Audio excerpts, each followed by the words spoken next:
Materials in orthopedics with respect to joint replacement, with respect to knee and hip replacement, have evolved dramatically over the last 20 years.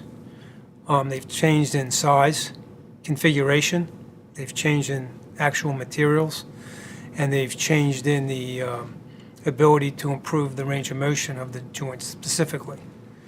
When you look at materials as a construct, we have new metals out. There's a metal that we talk about called tantalum, which is a fibro metal which has come out recently, which is a metal that is very bone happy, which means that the bone actually grows into this metal very aggressively, which increases the ability of the implant to stay fixed for a very long period of time. That's a new change in the metals. There's a change in the polyethylene, or the spacer that we use in joint replacements. Joint replacements in the knee have a spacer between the femoral side and the tibial side, or the thigh bone side and the tibial side. It's a spacer, and they've changed that with new techniques of special types of molecules, where they increase the density of the material, and I've gone to cross-linking methods, where they take the molecules that make up the polyethylene, or the quote-unquote plastic spacer, to make it stronger, more durable, and they spend a lot of time on doing such. They've also changed the configuration of joints. For example, in the knee, the joints have become more streamlined. There's a woman's knee, or a high flex knee, which is less bulky and allows for more flexion. They've changed the materials, the ability of the knee to flex more by using these changing configurations. There's been another type of prosthesis on the market that has allowed for rotation of the tibial and the femur, which is a new type of prosthesis that was invented versus the old ones many years ago.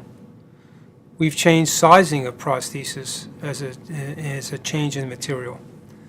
And in the early days, the knee came in basically 3 sizes: a large, a medium, and a small. And there's no right or left side. Today, there's over 9 sizes for each side. There's a left and a right knee today.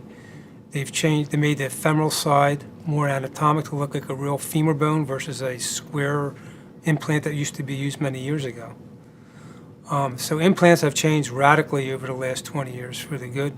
I think this change has increased the durability, increased the function of patients that enjoy these joints. One of the concerns people have after having a joint replacement is longevity of a joint. And how long will a joint last? That's a very common question often asked to me. Will it last 10 years, 15 years, or 20 years? As materials have improved and the fixation of the implant to the bone has improved, the failure rate has become much less than it used to be. People are going into biological fixation, where the bone grows into the metal. The spacer that's been used has been improved, but eventually all joints wear. And when they do wear, they have to be replaced. So people get typically 15, 20 years out of a joint if they take care of it properly, they watch their weight and their activity level. And if they do go, there's options of how to fix the joint or put a new joint in.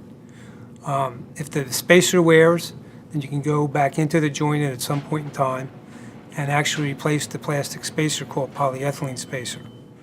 If the femoral side or the tibial side of a joint wears because it becomes disconnected to the femur bone, we have new implantation techniques where we can actually affix a new prosthesis to replace the old one in better ways.